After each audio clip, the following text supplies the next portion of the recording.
Hey guys, so I was just sitting here editing a new craft video and I thought I'd do a little something in between while I'm waiting for everything to upload and all my effects to be added fully.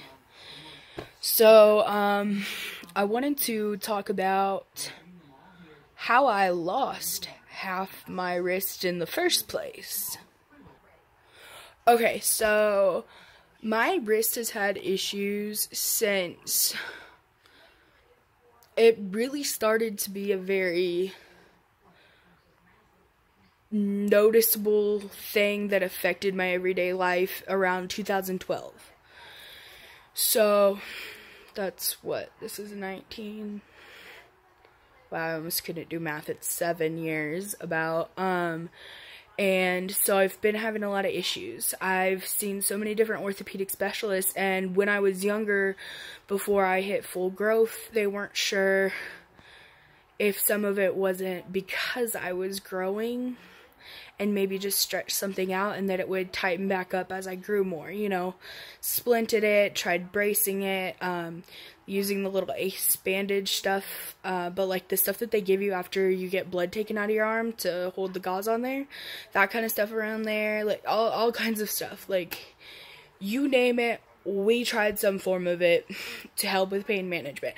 I've had BioFreeze, I've had Voltaren gel, I've had Voltaren itself, I've had like the hydrocodone. I even, one time when I was in the hospital for so much pain, they gave me morphine because like I was throwing up and stuff. That's a lot of my issue of why the pain gets in my way so much, is because it makes me nauseous.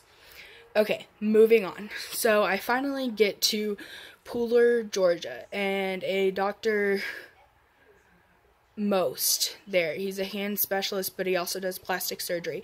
He is absolutely amazing. He was very helpful and helped get us on the right track. He discovered that my bones were separated enough that that indicated a burst ligament. So he went in, drilled 2 holes in my, one in my scaphoid and one in my lunate, and anchored them together. He also took out the arthritis and the cysts and released my carpal tunnel while he was in there for the first surgery. Time goes on, several months go by, still 2018 though, and, I'm still having a good bit of pain. Like, it started hurting really bad again. And so he gets some more x-rays and looks at it, feels on it, and he's like, yeah, something's not right. Takes a closer look, it's burst again. So it came to, I could have a 4-corner fusion, which is where I would have a metal plate in my wrist holding 4 of the bones in place, and he would have removed my scaphoid. Or he could take out my proximal row, which is the bottom 3 bones. I know it's scaphoid, lunate, and I think it's trinute. I'm not 100% sure if that's how you say it correctly. If you know how to say it, let me know down below.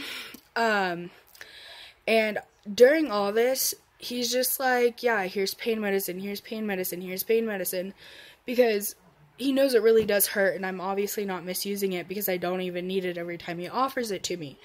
But I was like, I need something that's more functional, something that I can still drive on, and he's like, try CBD oil. And my therapist that I had been seeing for my mental health issues had suggested that too, because I have really bad anxiety attacks as well. And I did try it, and it really helped. She told me it's legal, it doesn't pop up in a drug test, things like that, you know, like she just had done all the research for me, found a place where I could go that was nice and legitimate, you know. So I was like, okay, I'm gonna give it a shot, you know. That stuff really does work. Whoa, I lost my light. You just need to be careful with how much you're using, and make sure you're using it the right way. It's not gonna get you like high or anything, but it does help with all those things. So if you know more about how the CBD works as far as legality, like exactly what it says in the laws about it, honestly, I think it's become such a new trend that I think it's gotta be okay. I mean, like, Young Living has started selling it, and it's not like they're a big drug company, you know? So, anyways, that happened, and now I'm here. And in the middle of this process, while I was in occupational therapy, my one of the therapists there was like, "Do you have EDS?" And I was like, "ED what? What is that?"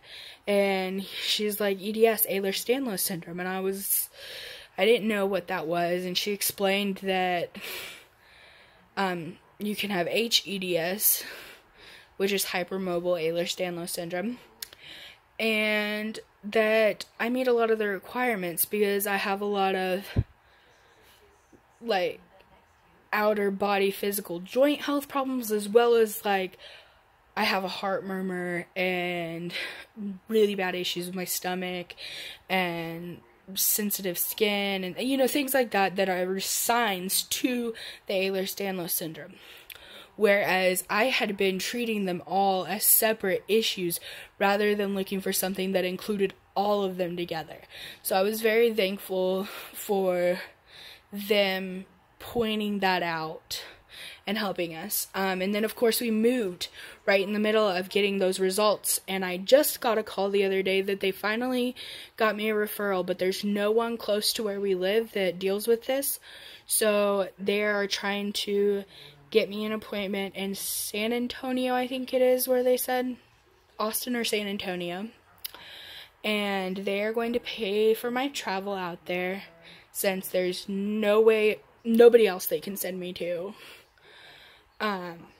And get me tested for Ehlers-Danlos syndrome, which, I don't know, it made me kind of cry a little bit because I was just so happy and kind of scared at the same time, because now this is it. You know what I mean? We're going to find out what's really going on. Is it just HSD, or HEDS, you know? I really hope that we get true answers and that this is the answer that we're looking for and we get a proper treatment team and plan that is actually going to work. But anyways, guys, I'm just learning to reuse my hand and do things a little bit different because of the different issues that I'm having with my hands and use and things like that. But I do these videos because I want you guys to see that just even with half a wrist, I can do so much. So anyways, you guys, thank you for watching. I know this kind of went on and on, but I felt like you guys needed a little bit of background to this whole situation and stuff like that, because, like I said, I want you guys to know that you can do stuff. You can be creative, even with issues that affect your physical body and limit you a little bit. If you want me to do a video on different tools that I use to accommodate myself, let me know in the comments below. I can definitely do that. Get out a bunch of the stuff that I used as a child and even now. So thank you guys for watching. Like, comment, subscribe. Let me know what you think. What's your opinion on CBD? Do you have your proximal row taken out? Do you still have a whole wrist? Let me know, guys. I will talk to you later. Bye.